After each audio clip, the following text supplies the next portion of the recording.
سب ایک تو بات یہ ہے کہ بہت ساری ویڈیوز ایسی بھی آئی ہیں کہ جس میں نا غیر محتاط رویہ بہت ہے.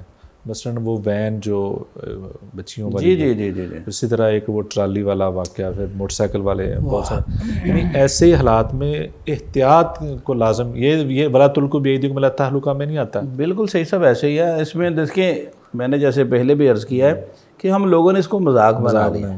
اب دیکھیے پانی کے سامنے کوئی ٹھہر سکتا ہے؟ بالکل نہیں ٹھہر سکتا. اب دیکھیے قوم نوح علیہ السلام کی مثال میں نے دی ہے جی کہ ان کے بیٹے نے کہا میں اونچے پہاڑ پہ چڑھ جاؤں گا اور پانی سے بچ جاؤں گا.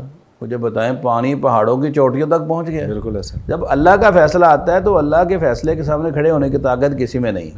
ہزار بار یہ میڈیا پہ گورنمنٹ کی طرف سے ہدایات بھی دی جاتی ہیں کہ جہاں سے پانی کا ریلا گزر رہا ہو اس کے قریب ہی نہ جائیں، لیکن ہم لوگ سمجھتے ہیں میری گاڑی جو ہے یہ 4 ویلر ہے اور یہاں سے آسانی سے گزر جائے گی، تو ٹرالی کے اوپر لوگ بیٹھ کے، بلکہ کئی سمے موٹر سائیکل کے اوپر تیزی کے ساتھ جو آپ نے، تو یہ ساری چیزیں جو ہیں یہ ہماری بالکل سمجھے حماقت ہے جس میں ہم اپنے آپ کو خود موت کے منہ میں دھکیل رہے ہیں.